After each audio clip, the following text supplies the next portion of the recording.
안녕하세요. 언더키즈닷컴 F7입니다. 오늘은 화웨이 아너 7i에 대해서 간단하게 알아봅시다. 빈말로라도 싼 폰은 아니에요. 2,000원이니까 한국어로는 한 7만원, 8만원 정도 하네요. 바로 들어가 봅시다. 일단 전면에 5.2인치 FHD 디스플레이가 있죠. 위에 쪽에 리시버와 전면 카메라가 없네요. 개봉기를 잘 보신 분들은 아시겠지만 카메라가 열리죠. 금방 봅시다. 오른쪽에 전원키가 있고 어디서 많이 본 것 같은 디자인이긴 한데, 그리고 심카드 두 개가 있죠. 하나에는 마이크로SD 카드를 끼우실 수 있기 때문에 128기가까지 확장할 수 있어요. 2기가 램에 16기가 롬이, 3기가 램에 32기가 롬이 있지만 확장이 되니까 큰 문제 없겠죠. 위에 쪽에 볼륨 키가 있고요. 여기까지 이 다이아몬드 커팅이 들어간 걸 볼 수 있죠. 디자인에 꽤 신경을 쓴 모양새예요. 위쪽에 3.5파 이어폰 잭이 있고 이쪽에 2차 마이크, 그리고 아래쪽에는 마이크로 USB 포트와 스피커 마이크가 순서대로 있죠. 왼쪽에 지문인식이 있는데 금방 봅시다. 그 전에 제일 중요한 건 역시 이 툭 튀어나온 카메라죠. 카메라가 툭 튀어나온 적뿐만 아니라 툭 튀어나오죠. 툭 튀어나오면서 전면을 그 셀카를 13메가픽셀로 찍을 수 있는 절호의 찬스지만, 사실 저는 LED 플래시가 있다는 게 꽤 마음에 들고, 이거는 사진도, 그러니까 전면도 전면이지만 여기서만 멈추는 게 아니기 때문에 이런 식으로 해가지고 쉽게 찍을 수 없는 앵글을 갖다가 전체를 다 수그리지 않고도 이렇게 조절해가면서 찍을 수 있다는 거죠. 이 점에서 아이디어 자체는 칭찬해주고 싶어요. 요즘 여러 가지 구현 방법이, 그러니까 사실 그런 거예요. 스마트폰 시대가 되면서 이제 디자인으로 차별화를 둘 수 있는 게 별로 없으니까 이런 아이디어들이 나오는 거죠. 열었을 때도 이 뒤쪽에도 이렇게 색을 칠해놔가지고 뭐 여러가지 신경을 썼다는 느낌을 받게 하죠.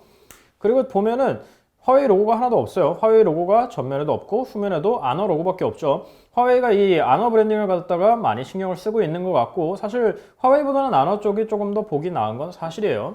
그리고 이 주변에 보면은 이 뒤쪽에 그냥 흰색이 아니라 요게 살짝 패턴이 들어가 있는 걸 볼 수 있죠.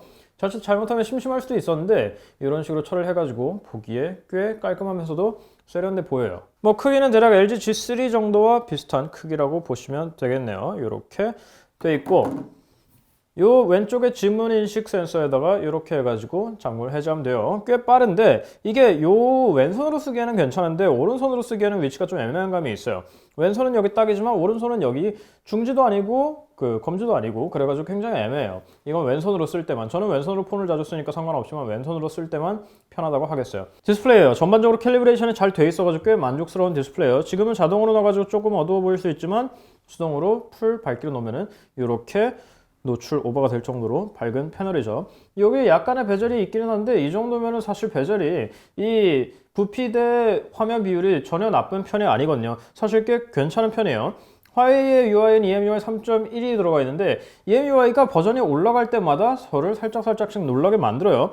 이번 EMUI 3.1에는 예전부터 있었던 기능들 다 들어가 있죠. 예를 들어서 이런 식으로 내비게이션을 숨길 수 있다든지, 이렇게 위로 당기면 다시 올라와요. 근데 매번 이렇게 하기 싫으면은 여기 더보기에서 부동 버튼이라는 게 있어요. 사실 이름이 조금 애매하긴 한데 이렇게 키면 한마디로 그냥 이 옮겨 다니는 거예요. 옮겨 다니는 건데, 예전에 베가 쓰신 분들은 다 기억하시겠지만 이렇게 눌러가지고 이렇게 할 수 있는 기능이 들어가 있죠. 옮길 수 있어요. 왼쪽, 오른쪽 옮길 수 있고, 이렇게 길게 눌러가지고 끌 수도 있고. 그리고 내비게이션 바는 이렇게 기능들을 바꿀 수가 있죠. 순서를, 기능들을 바꿀 수가 있고, 한손 모드 들어가 있기 때문에 이렇게 슉 하면은 지하철이나 버스에서 이렇게 한 손으로 편리하게 쓸 수 있도록 이 기능도 차별하지 않고 들어가 있죠. 디스플레이 쪽에서 캘리브레이션이 없어진 건 조금 충격이에요. 화웨이 Y5 같은, Y6 같은 거에 들어가 있었는데 왜 이거엔 뺐는지 모르겠지만 이 통신사 로고를 없앨 수 있는 이 기능은 여전히 잘 살아있더라고요. 전반적으로 아이콘도 그렇고 색감도 그렇고 많이 깔끔해진 걸 확인할 수 있어요. 사실 EMUI를 원래 그렇게 좋아하는 UI는 아니었는데 전반적으로 굉장히 깔끔해져서 이번 UI는 솔직히 디자인도 그렇고 다 마음에 들어요. 유일하게 하나 불만이라면 런처가 여전히 이런 식으로 아이폰식으로 그 어플 서랍이 없이 그냥 쭉 늘어서 있는 방식이라는 거예요. 물론 사소한 기능들은 있어가지고 이렇게 해가지고 이렇게 여러 개를 선택해서 한 번에 이동할 수 있다든지, 이렇게 밖으로 빼놓는다든지, 한 번에 이동할 수 있는다든지, 이렇게 흔들면은 정렬이 된다든지 라는 기능들은 있지만 여전히 어플 서랍이 있는 것보다는 이런 류의 런처는 불편하기 따름이에요. 제일 궁금한 건 역시 카메라일 텐데, 카메라의 가장 특징적인 이렇게 앞으로 열린다라는 기능 이외에도 여러 가지 재밌는 기능들이 있어요. 한 가지 대표적인 거는 여기 열었을 때는 당연히 셀카 모드이기 때문에 여기 메이크업이 있죠. 여기 메이크업, 꾸미기 뭐 이런 모드들은 셀카를 자주 찍는 분들에게 유용하겠지만, 그거보다 닫았을 때 저가 신기했던 거는 여기 맛있는 음식이라는 게 있어요. 꼭 맛있는 음식에만 적용이 돼요. 방금 색깔 바뀐 걸 보시면 아시겠지만 전반적으로 채도를 갖다가 좀 올리고 약간 노리끼리한 톤이 돌면서 화사하게 만들어주는 거예요. 그래서 음식 사진을 찍었을 때 껐을 때 켰을 때 이렇게 차이가 난단 말이에요. 그리고 요즘 이런 센서가 들어가 있는 건 다 되어 있는데 요거 지문식 센서를 사용해서 이렇게 사진을 찍을 수도 있어요. 한 가지 안타까운 거는 사진 자체는 뭐 별로 크게 특출나진 않다는 거예요. 전반적으로 조금 어둡게 나오는 감이 없지 않아 있고 뭐 그냥 일반적인 카메라 정도의 수준이에요. 너무 뭐 큰 기대를 하지 않으시면은 그냥 평범한 수준은 돼요. 그리고 스냅드래곤 615가 들어가 있죠. 뭐 전혀 부족한 프로세서는 아니고 충분히 많이들 쓰는 프로세서인데 전반적으로 빠릿빠릿해요. 한 가지 렉이 걸리는 거는 멀티태스킹인데 그 화웨이 EMUI가 이상하게 멀티태스킹이 렉이 걸린단 말이에요. 저는 멀티태스킹을 부드럽게 진입되는 거를 굉장히 중요하게 생각해서 이게 가끔 짜증이 날 때가 있는데 잘 될 때가 있는 반면에 또 뭔가 프로그램이 많이 켜 있으면 멀티태스킹이 키는데 거의 한 1초 가까이 걸릴 때도 있고 좀 애매한 구석이 없지 않아 있어요. 그리고 이거는 뭐 제 취향의 지적이지만 머티리얼 디자인의 흔적이 전혀 보이지 않는다는 것도 저는 사실 조금 불만 중에 하나예요.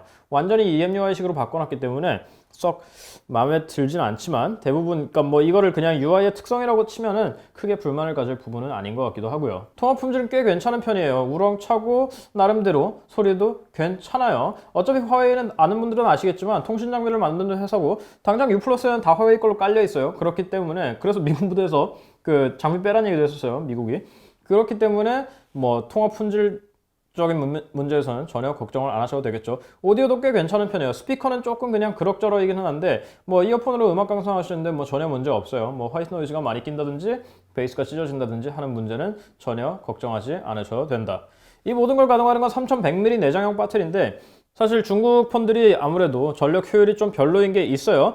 특히 초기 기린이 그랬는데 요즘 기린은 또 안 그래요. 근데 이 친구는 스냅드래곤 615가 들어가 있고 화웨이가 최적화를 잘했어요. 화면 켜짐이 그냥 평범하게 편하게 써도 5시간 정도가 나와요.